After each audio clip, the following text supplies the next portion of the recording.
नमस्कार, स्वागत है आपका आओ लिखें पर। आज का हमारा विषय है प्रकृति पर निबंध, जिसके महत्वपूर्ण बिंदु इस प्रकार से हैं। प्रस्तावना: प्रकृति क्या है, प्रकृति के प्रकार, प्रकृति का निर्माण कैसे हुआ, प्रकृति का महत्व, प्रकृति का दुरुपयोग, प्रकृति का संरक्षण और अंत में निष्कर्ष। प्रस्तावना: धरती पर जीवन जीने के लिए बहुमूल्य और कीमती उपहार के रूप में हमें प्रकृति मिली है। जीवन अर्थात जी, प्राण और वन प्रकृति का मिलन। जब प्राण और प्रकृति का संयोग होता है तब जीवन प्रारंभ होता है। प्रकृति सभी के जीवन का महत्वपूर्ण और अविभाज्य अंग है। दैनिक जीवन के लिए उपलब्ध सभी संसाधनों के द्वारा प्रकृति हमारे जीवन को आसान बना देती है। प्रकृति क्या है? प्रकृति व्यापकतम अर्थ में प्राकृतिक भौतिक जगत या ब्रह्मांड है। प्रकृति दो शब्दों प्र और कृति से मिलकर बनी है। प्र अर्थात प्रकृति अर्थात श्रेष्ठ, उत्तम, और कृति अर्थात रचना। ईश्वर की श्रेष्ठ रचना अर्थात प्रकृति से सृष्टि का बोध होता है, अर्थात वह मूलत्व जिसका परिणाम जगत है। कहने का तात्पर्य प्रकृति के द्वारा ही समूचे ब्रह्मांड की रचना की गई है। प्रकृति के प्रकार: प्रकृति दो प्रकार की होती है, प्राकृतिक प्रकृति, मानव प्रकृति। प्राकृतिक प्रकृति क्या होती है? प्राकृतिक प्रकृति में 5 तत्व पृथ्वी, जल, अग्नि, वायु और आकाश हैं। मानव प्रकृति: मानव प्रकृति में मन, बुद्धि और अहंकार शामिल है। हिंदुओं के पवित्र ग्रंथ श्रीमद् भगवत गीता में कहा गया है, भूमिरा पोनलो वायुम खम मनो बुद्धि रेव च अहंकार इतियम में भिन्ना प्रकृति रष्टधा। अर्थात पृथ्वी, जल, अग्नि, वायु, आकाश ये 5 महाभूत और मन, बुद्धि, अहंकार यह 8 प्रकार के भेदों वाली मेरी अपरा प्रकृति है। हे महाबाहो, इस अपरा प्रकृति से भिन्न जीव रूप बनी हुई मेरी परा प्रकृति को जान, जिसके द्वारा यह जगत धारण किया जाता है। कहने का अर्थ है ये 8 प्रकार की प्रकृति पूरे ब्रह्मांड का निर्माण करती है। वेदों में वर्णित है कि मनुष्य का शरीर 5 भूतों यानी अग्नि, वायु, जल, पृथ्वी और आकाश से मिलकर बना है। इन 5 तत्वों को विज्ञान भी मानता है, अर्थात मानव शरीर प्राकृतिक प्रकृति से बना है। प्रकृति के बिना मानव के अस्तित्व की कल्पना भी नहीं की जा सकती है। प्रकृति का निर्माण: प्रकृति का निर्माण कैसे हुआ, इस विषय पर कई धारणाएं देखने को मिलती हैं। वैज्ञानिकों के अनुसार प्रकृति की रचना एक विस्फोट के साथ हुई, जिसे बिग बैंग की संज्ञा दी जाती है। मत्स्य पुराण के अनुसार सृष्टि की रचना एक सुनहरे गर्भ में ब्रह्मा के प्रवेश कर जाने के फलस्वरूप हुई है, जबकि सांख्य दर्शन में सृष्टि की रचना को पुरुष तथा प्रकृति नामक 2 शाश्वत तत्वों के आधार पर सुलझाने का प्रयास किया गया है।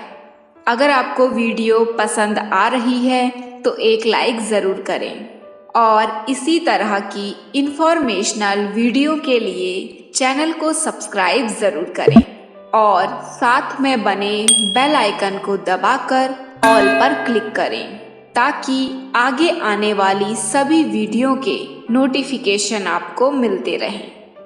प्रकृति का महत्व। इस ग्रह पर कई जीव हैं और हर एक जीव पारिस्थितिकी तंत्र में एक निर्धारित उद्देश्य को पूरा करता है।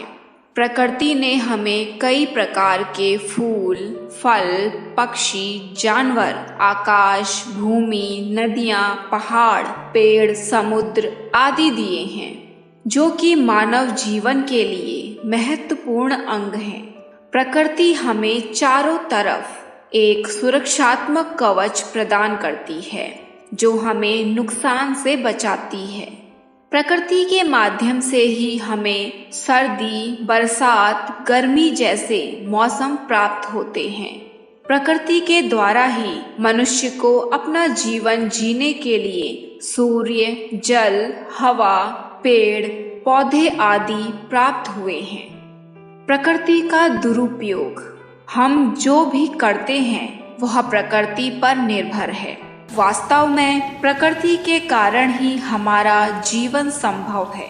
हम अपने अस्तित्व के लिए हवा, पानी, आग पर निर्भर हैं। हमारे द्वारा किए गए प्रत्येक कार्य का प्रभाव प्रकृति पर पड़ता है। वर्तमान समय में हमारे द्वारा प्रकृति का काफी शोषण किया जा रहा है। हम लगातार प्रकृति का दुरुपयोग कर रहे हैं और इसके परिणामों के बारे में सोच भी नहीं रहे हैं। विकास एक धीमी प्रक्रिया है और विनाश पलक झपकते किया जा सकता है। प्रकृति का संरक्षण।